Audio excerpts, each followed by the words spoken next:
Amados,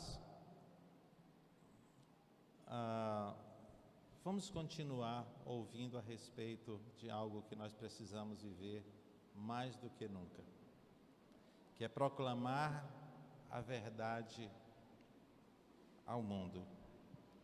Nós estamos chegando em plena campanha de abertura de missões estaduais, nacionais, desculpem.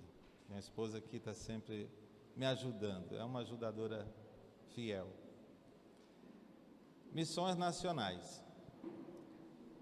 E nós estamos vendo os sinais dos tempos. Nós estamos vendo de maneira cada vez mais veloz os acontecimentos. E a inversão dos valores.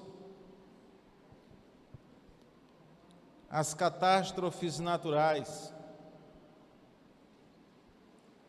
Então, tudo está indicando para a segunda vinda de Cristo Jesus. Vocês já perceberam? E aproveitando, eu quero pedir que orem pelo Rio Grande do Sul. Algo que no Brasil não é comum aconteceu lá. E várias pessoas morreram. A Junta de Missões Mundiais pede que orem por Marrocos. Houve um tremor de terra, onde mais de 1.000 pessoas já são contabilizados como falecidos, como mortos. A Junta de Missões Mundiais, através do pastor João Marcos, que é o nosso secretário executivo da Junta de Missões Mundiais, deu-nos uma notícia dizendo que nenhum dos nossos missionários e nenhum dos evangélicos pertencentes à Igreja Batista foi atingido. Mas a gente dá glória a Deus, mas eu preferia até que os salvos já tivessem partido. Porque, gente, é mais de 1.000 pessoas que não conhecem a Cristo que partiu e que não há mais oportunidade de salvação. Você sabe o que é isto? Nós glorificamos a Deus porque um crente não foi para o céu. Claro, nós desejamos que fiquem. Mas eu considero uma notícia trágica o fato de que mais de 1.000 pessoas e ainda há mais de 1.000 desaparecidos que não conhecem a Cristo, que não terão mais oportunidade de se arrepender dos seus pecados, que não terão mais oportunidade de ir para o céu. E é trágico quando nós vemos o nosso país, o nosso Brasil, onde há muitas pessoas morrendo aqui na nossa pátria pela violência e de muitas outras maneiras, pessoas que ainda não conhecem a Cristo. E às vezes nós estamos bastante confortáveis, porque o Senhor está nos protegendo, nós oramos para que o Senhor nos guarde. E glória a Deus por isto. Mas nós não podemos ficar simplesmente glorificando a Deus porque o Senhor tem nos guardado. Nós não podemos ficar confortáveis nessa situação porque nós temos uma missão a cumprir. E as pessoas que estão morrendo sem Cristo estão perto de nós. Às vezes são pessoas até que nós conhecemos, que tivemos oportunidade de falar das boas novas de salvação e não falamos.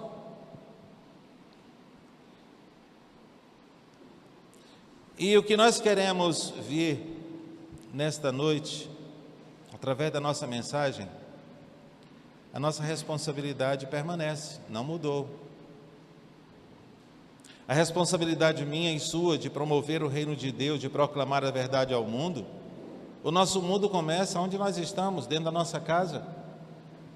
O nosso mundo começa com a nossa família, nossos vizinhos, nossos colegas de trabalho, colega de faculdade, de escola e aos confins da terra. E o mais impressionante, que aquilo que Deus determinou para que fizéssemos, se cumprirá. O Evangelho está chegando em toda a terra. O Evangelho está ainda ativo. O Evangelho continua ainda sendo proliferado. Eu creio que nós poderíamos fazer muito mais do que nós temos feito. Eu creio que nós poderíamos alcançar muito mais do que temos alcançado. Eu creio que o mundo poderia ser mais diferente, ter menos violência, ter menos pessoas morrendo sem conhecer a Cristo. Nós poderíamos fazer muito mais. Abram suas Bíblias, por gentileza. Atos capítulo 8, versículo de 1 a 4. E logo depois iremos para Atos capítulo 9, de 1 a 17.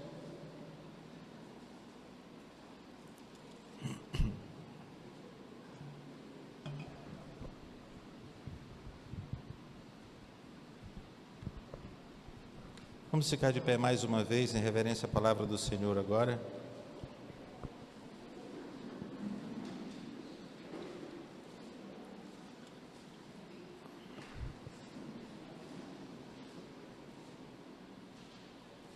Atos capítulo 8.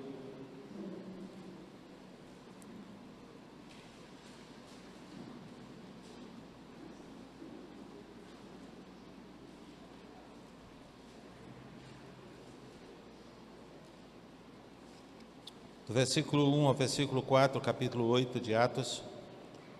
E aí depois nós vamos para Atos capítulo 9, de 1 a 17. Naquela ocasião, desencadeou-se grande perseguição contra a igreja em Jerusalém. Todos, exceto os apóstolos, foram dispersos pelas regiões da Judéia e de Samaria. Alguns homens piedosos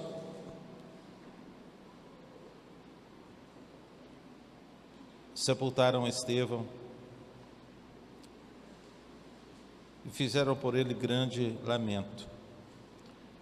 Saulo, por sua vez, devastava a igreja, indo de casa em casa, arrastava homens e mulheres e os lançava na prisão.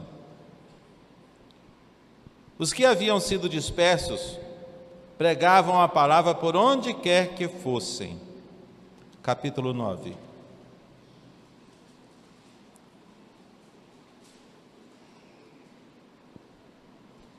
Enquanto isto, ainda respirando ameaças de morte contra os discípulos do Senhor, dirigindo-se ao sumo sacerdote, pediu-lhe carta para as sinagogas de Damasco, de maneira que, caso encontrasse ali homens ou mulheres que pertencessem ao caminho, pudesse levá-los preso para Jerusalém. Em sua viagem, quando se aproximava de Damasco, de repente brilhou ao seu redor uma luz vindo do céu. Ele caiu por terra e ouviu uma voz que lhe dizia: Saulo, Saulo, por que você me persegues?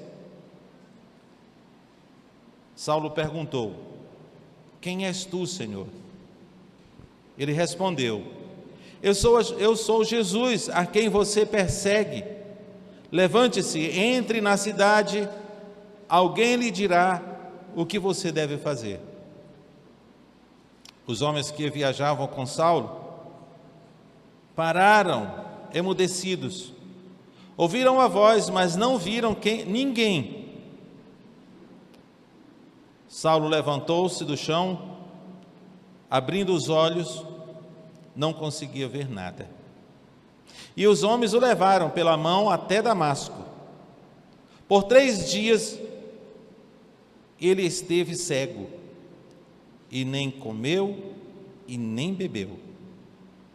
Em Damasco havia um discípulo chamado Ananias. O Senhor o chamou numa visão: Ananias. Eis-me aqui, Senhor, respondeu ele.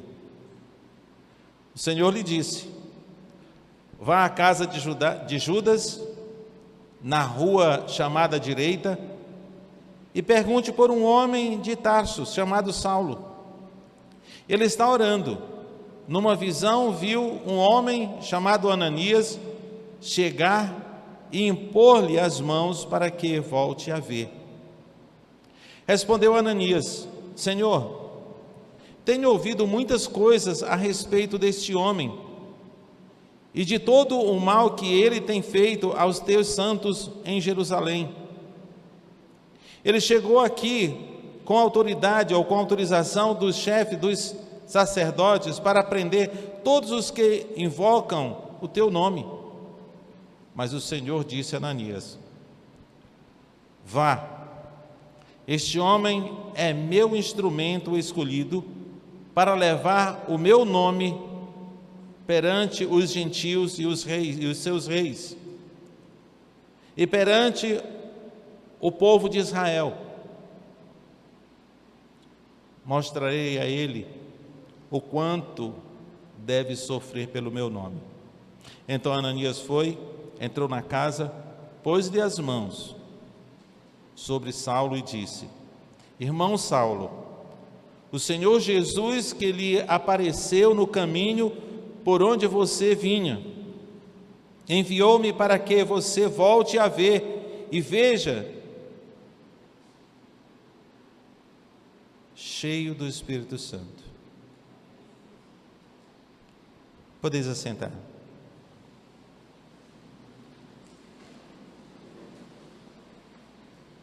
Ainda hoje permanece a ordem do Senhor de proclamar o Evangelho a todo o mundo. A igreja primitiva, por uma perseguição, ela passa por esta perseguição para entender que a verdade a respeito de Cristo Jesus, o nome de Jesus, precisava ser pregado. Teria que ser pregado a todo mundo. Mas a igreja estava muito confortável em Jerusalém. Todos os apóstolos estavam ali. A igreja vivia em harmonia e comunhão. Ali estava um ambiente perfeito. Era um pedacinho do céu.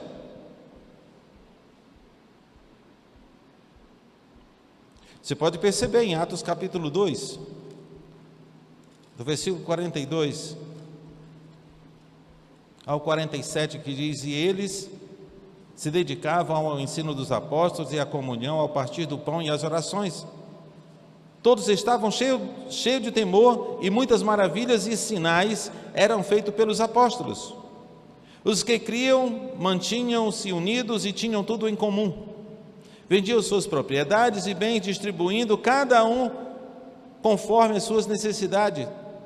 Todos os dias continuavam a reunir-se no pátio do templo, partindo o pão de casa em casa, e juntos participavam das refeições com alegria e singeleza de coração, louvando a Deus e tendo a simpatia de todos, de todo o povo.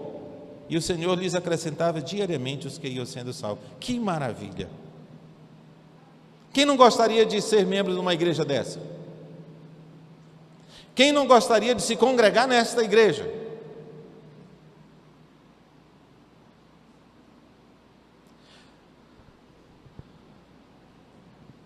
Eles precisavam entender que a verdade bíblica, também chamada de boas novas de salvação, não podia ficar restrita em Jerusalém, e nem mesmo em Israel. As boas novas não podiam ficar restrita àquela congregação. Apesar de muitas pessoas estarem se convertendo, apesar da igreja continuar em ascensão, crescendo dia a dia, mas os olhos deles não estavam voltados para o mundo lá fora.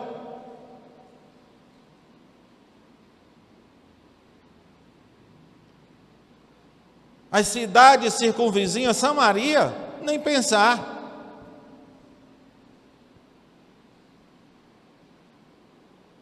Os países vizinhos, a Síria, Damasco e outros países, de jeito nenhum. Até para se converter ao cristianismo, primeiramente tinha que se converter ao judaísmo, para depois se tornar um cristão. Mas a igreja era perfeita, o ambiente era perfeito, mas deveria ser conhecida as boas novas além de onde a igreja estava. O Senhor deu toda a ferramenta a nós cristãos para sermos suas testemunhas até os confins da terra, como diz em Atos capítulo 1, versículo 8. E recebereis autoridade, recebereis o poder ao descer sobre vós o Espírito Santo, e serão minhas testemunhas, tanto em Jerusalém como em toda a Judéia, Samaria e até os confins da terra. Os limites da proclamação das verdades é até os confins, até os lugares mais distantes.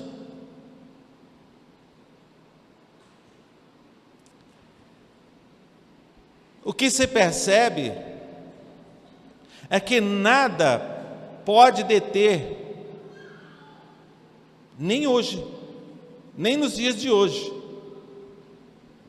não se pode deter a proclamação do Evangelho, mesmo que eu e você não faça.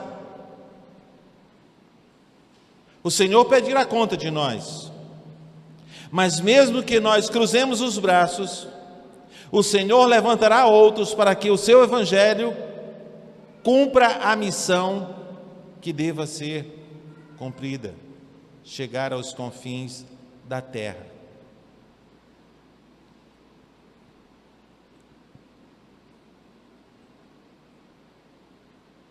A igreja parece que sempre precisou da intervenção do Senhor,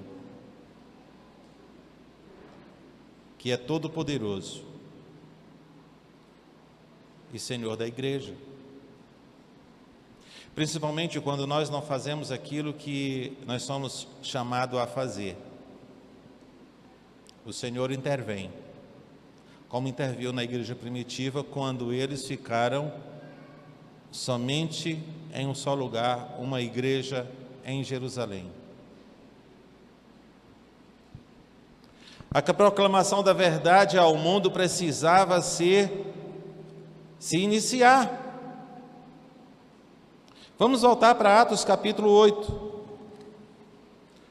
A proclamação da igreja precisava começar a se estender fora de Israel, fora de Jerusalém, aos confins da terra, precisava chegar fora. Deus já tinha dado crescimento à igreja suficiente para que enviassem pessoas, enviassem missionários, saísse da redoma de Jerusalém.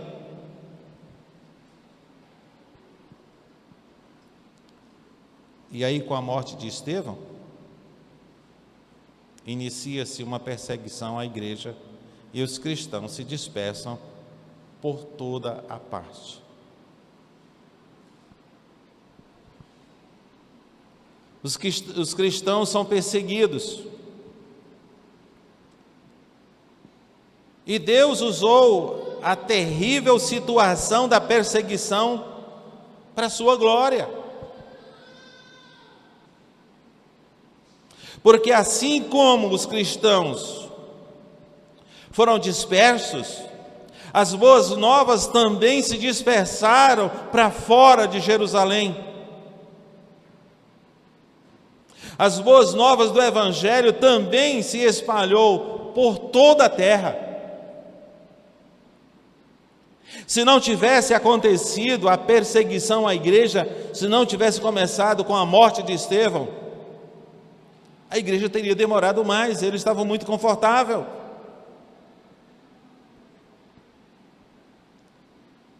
Eu vejo que hoje as igrejas precisam, eu não sei o que está precisando para o Senhor mover a gente em direção à missão. Porque nós estamos buscando sempre conforto. Claro que conforto é bom. Mas não podemos fechar os olhos para aquilo que o Senhor nos mandou fazer.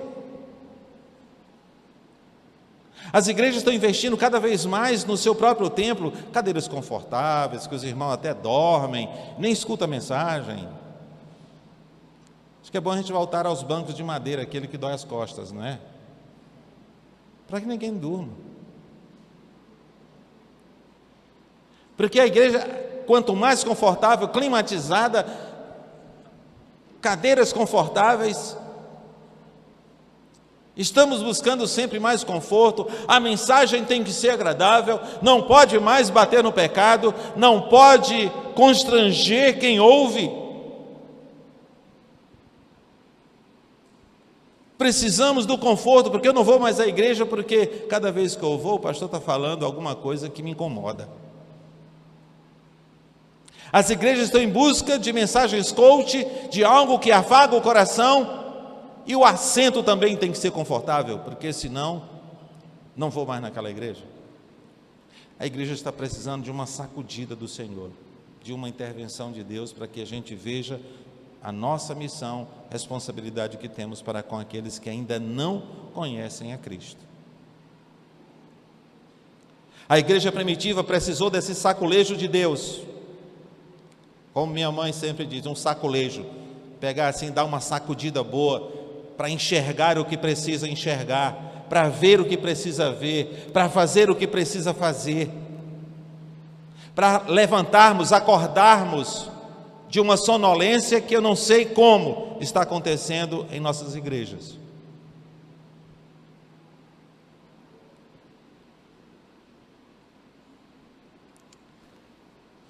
Estava conversando com o pastor Jair, meu irmão, ele disse: mano, o que está acontecendo com a nossa juventude? Porque na nossa igreja, a juventude, a gente tenta alguma coisa, a gente mostra o caminho, a gente está ali para dar apoio, eles vão e de repente parece que não tem interesse.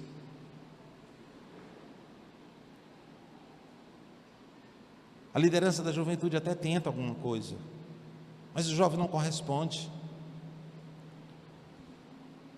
No tempo da nossa juventude, nós conversando, ele disse: lembra quando nós éramos jovens, a nossa juventude? Tu foi líder de jovem? Eu digo sim. Tinha os movimentos jovens, as igrejas se reuniam, as igrejas tinham intercâmbio. Havia o acampamento da juventude, que a gente já ficava de um ano para o outro, esperando, na expectativa de rever amigos que fizemos nos intercâmbios e nos congressos. Hoje acontece, está com quantos anos que não acontece um congresso da juventude da nossa convenção? Antes da pandemia já não aconteceu. E o meu genro agora é o presidente da Juban, o presidente da juventude. Ele diz: pastor Mendes, eu estou pelejando para receber uma resposta positiva dos líderes, dos jovens das nossas igrejas. Mas como está sendo difícil, são sempre muito ocupados, estão sempre estudando para um concurso, estão sempre fazendo alguma coisa, estão sempre ocupados, não tem tempo.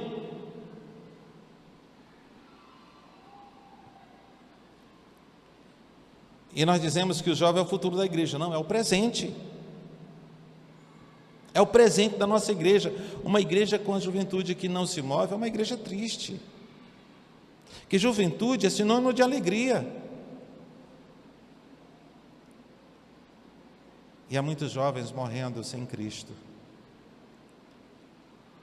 Ligando na Teresina FM, ouvindo as notícias, na sexta-feira, eu ouvi pelo menos 4 homicídios de jovens de Teresina. 4 homicídios de forma violentíssima. Eu estava dizendo na nossa classe de discipulado hoje, eu digo, há uns 20 anos atrás, em 1999, Teresina tinha um homicídio por semana. Era a capital mais gostosa de se viver, de menor violência no Brasil. Hoje está entre as mais violentas. Nós precisamos levar o nosso evangelho, aquele que nos salvou. É nosso porque nós somos responsáveis para levar aqueles que ainda não conhecem. A igreja tem uma missão a cumprir. Todos nós. Nós não podemos ficar em berços esplêndidos e sempre aguardando as coisas acontecer, aguardando a manifestação de Deus, a intervenção do Senhor, como aconteceu na igreja primitiva, para que nós levantemos e façamos aquilo que tem que ser feito. Não podemos. A perseguição virá sobre a igreja, mas eu não acredito que virá mais da parte de Deus. A perseguição está chegando às igrejas porque é o momento do fim.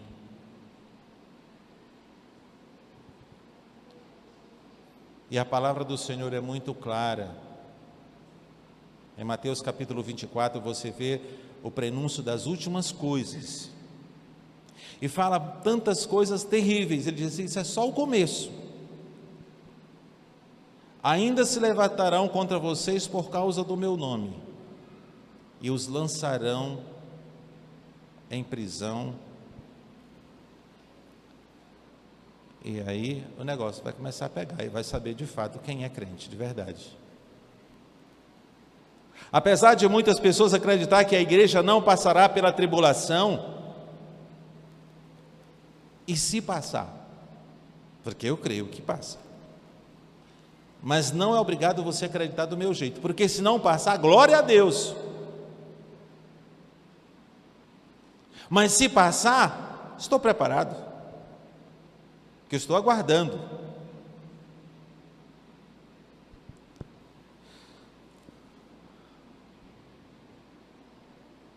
O próprio Senhor Jesus Cristo faz a intervenção na igreja, e ainda não é suficiente somente a perseguição.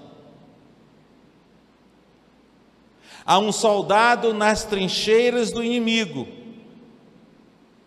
e o Senhor intervém e resgata ele, e coloca nas suas trincheiras para fazer o que precisa ser feito.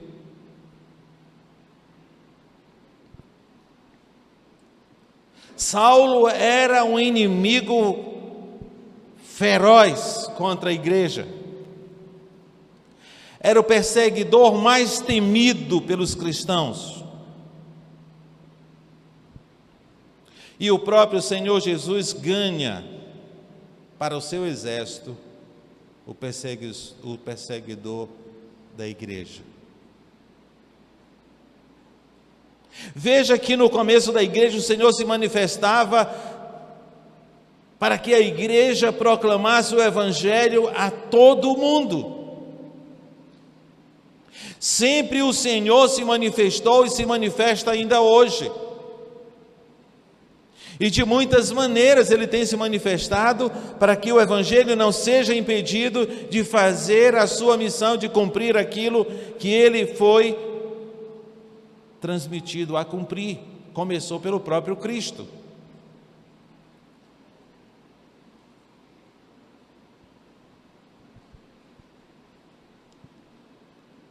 O perseguidor e inimigo mais terrível da igreja, ele era o principal perseguidor. Ele é interrompido da sua perseguição. Ele estava a caminho de Damasco, como nós lemos no capítulo 9 de Atos.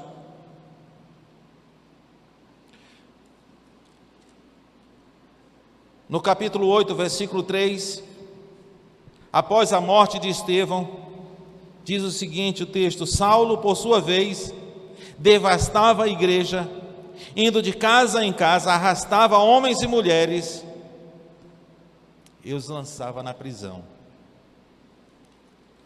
Ele não somente concordou com a morte de Estevão,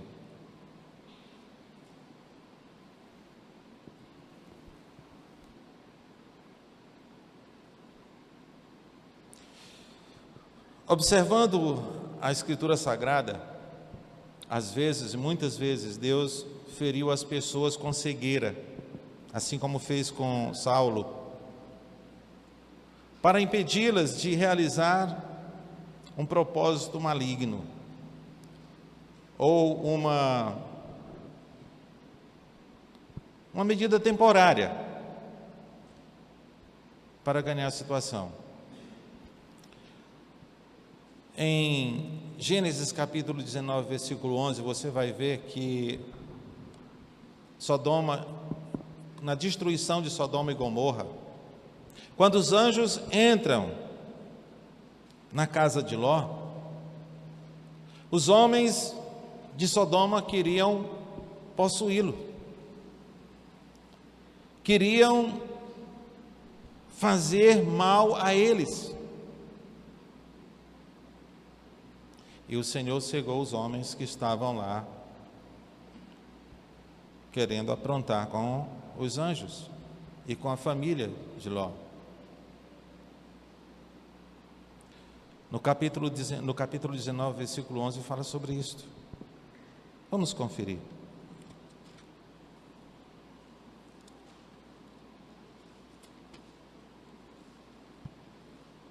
Vamos ler somente o versículo 11.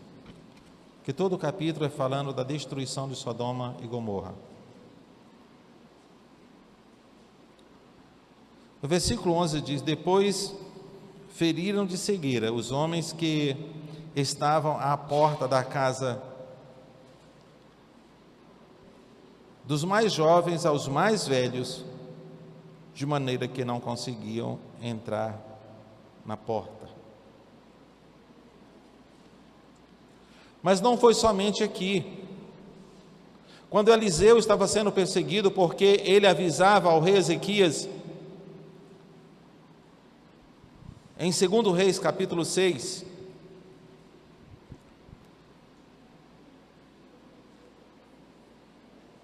o exército sírio estava acampado para invadir Judá.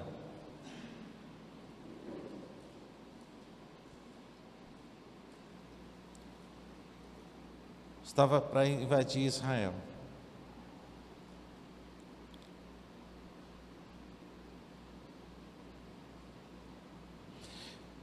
E Eliseu mandava sempre uma mensagem ao rei de Israel, evitar passar por determinados lugares, porque havia ali uma armadilha para prendê-lo. E o rei da Síria disse: olha, quem é que está? Tem alguém dentre nós que está contra nós, avisando o rei que nós estamos no encalço dele para prendê-lo? E alguém do exército disse: não, meu rei, há um profeta lá. Eliseu sabe tudo o que você diz no seu quarto, e ele fala para o rei de Israel. E ele monta uma guarda para ir até a casa do profeta para prendê-lo. E essa guarnição vai prender o profeta. E no versículo 18 ao 20, diz o seguinte: quando os arameus desceram na direção de Eliseu, ele orou ao Senhor: fere estes homens de cegueira. Então ele os feriu de cegueira, conforme Eliseu havia pedido. Eliseu lhe disse: este não é o caminho, nem esta é a cidade que procuram.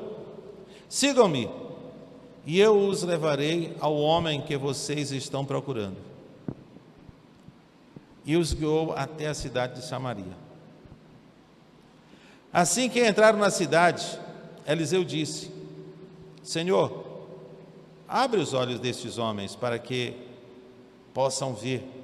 Então o Senhor abriu-lhe os olhos e eles viram que estavam dentro de Samaria. Eles poderiam ter sido mortos ali pelo rei de Israel, mas o profeta também intercedeu por aqueles homens. Não vamos matar ele, dê para comida para ele, faça um banquete para esses homens. E o rei de Israel fez esse banquete. Eles voltaram e deixaram o acampamento, não mais tentaram invadir Israel. Então esse texto mostra que o Senhor cegou estes homens, impedindo eles de fazer mal ao profeta. E Deus sempre faz a intervenção dele quando há necessidade. Saulo quase chegando ao destino que ele havia pedido carta a Damasco, para perseguir os cristãos. Jesus lhes derrubou, lhes colocou no chão, lhes cegou. E ele é convocado pelo Senhor para deixar as trincheiras do inimigo.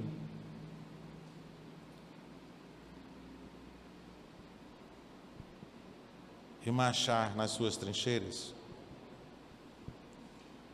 Voltando ao capítulo 9 de Atos.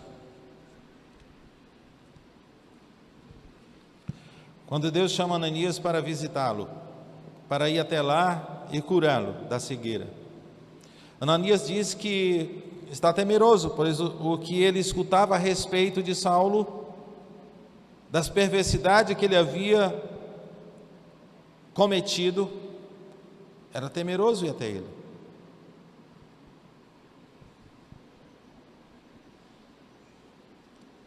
Mas o Senhor chama a atenção de Ananias e diz: vá, ele está orando. Numa visão, versículo 12, numa visão, viu um homem chamado Ananias, chegou e impôs as mãos para que voltasse a ver. E no versículo 15 ele diz assim: mas o Senhor disse a Ananias: vá, este homem é meu instrumento escolhido para levar o meu nome perante os gentios e os seus reis e perante o povo de Israel. Interessante que Ananias chega diante de Saulo, o homem que ele estava temendo, e como é que ele chama? Irmão Saulo.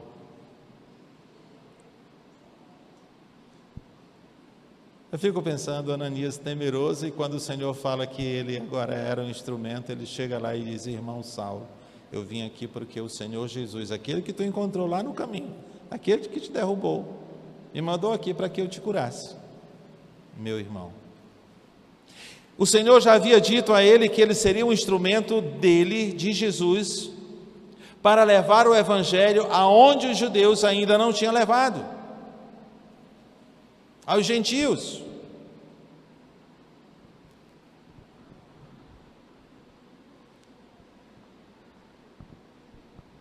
E Saulo aceita a missão, talvez não tão espontaneamente, porque depois de cegar, depois de fazer o que o Cristo fez com ele, ele não atender esse chamado, sei não. O que mais Cristo poderia fazer? Mas ele atendeu.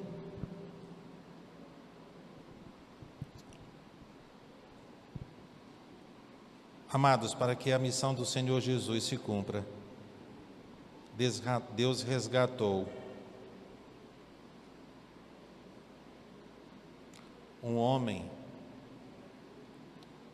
que era inimigo da igreja, mais terrível que a gente possa imaginar. O Senhor resgatou ele e fez dele um instrumento para o qual ele queria que o seu evangelho fosse pregado. Nós não precisamos nos achar impotentes, nós não precisamos achar que somos insuficientes.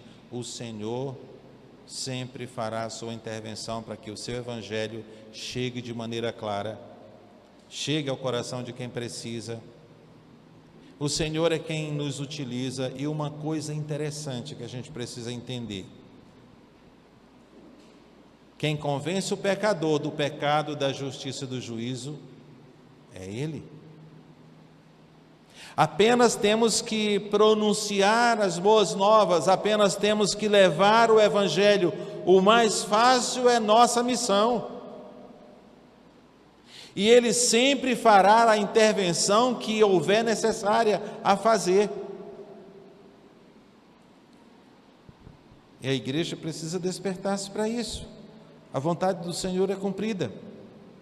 Ela não será frustrada. Os tempos estão perto do fim. Precisamos nos levantar, precisamos ser como os cooperadores do Senhor no seu reino.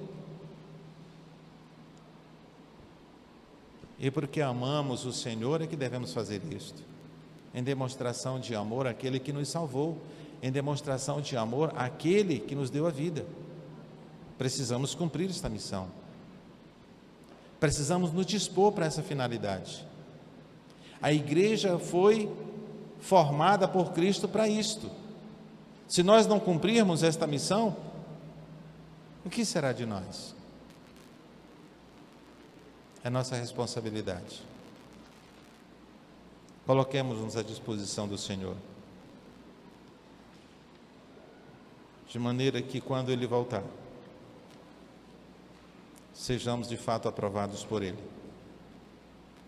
Que o Senhor nos abençoe e que o Senhor nos capacite a cada dia a sermos proclamadores das boas novas de salvação até os confins da terra. Graças te damos, Senhor, porque o Senhor jamais nos deixa só. Obrigado porque o Senhor sempre tem usado a tua igreja, apesar das nossas falhas. A tua igreja que ainda é a esperança do mundo. O mundo que não conhece a salvação precisa da igreja para que possa encontrarem o caminho, para que possam ter esperança de vida eterna. Portanto, Pai, incomoda nossos corações de maneira que possamos ser mais dispostos a levar as boas novas àqueles que precisam, a começar pelo nosso próprio lar, a começar por aqueles a quem nós amamos, que ainda não te conhecem. Usa-nos, dá-nos sabedoria de como podemos fazer isto, dá-nos entendimento de que maneira podemos fazer com que aqueles que nos cercam e que nós amamos reconheçam a Ti como Senhor e Salvador de suas vidas. Usa a Tua igreja, Pai, para que essa comunidade seja transformada, para que o Odisseu 2, para que outros bairros na circunvizinhança sejam alcançados pelas Tuas boas novas. Usa-nos conforme a Tua boa vontade. Oramos em nome de Jesus. Amém. Queridos, eu quero fazer um convite muito especial. Se há entre nós alguém que ainda não confessou publicamente a Cristo Jesus, alguém que ainda não depositou sua fé neste Evangelho da salvação que o Senhor Jesus trouxe dos céus para nós, e todo pecador, para que tenha do Senhor a salvação, precisa declarar Ele publicamente como teu Senhor e teu Salvador. Nós estamos vivendo num mundo onde é mais vantajoso as pessoas dizerem que são maus, que são ruins. E as pessoas dizerem que são honestas, que são corretas, está se tornando uma vergonha. Mas a palavra do Senhor é muito clara quando fala a respeito disso. Em Marcos capítulo 8, versículo 38, diz: se alguém se envergonhar de mim e das minhas palavras, nesta geração adúltera e pecadora, O Filho do Homem se envergonhará dele quando vier na glória do seu Pai com os santos anjos. Então, nós não podemos negar a Cristo. Se negares a Cristo, o Senhor também o negará quando vier na glória do seu Pai que está próximo, está perto. Portanto, se há alguém dentre nós que ainda não fez essa declaração de fé, declarando a Jesus como o teu Senhor e o teu Salvador, e nesta noite você deseja fazer esse gesto de fé, levante a sua mão, quero orar por você. Alguém nessa noite?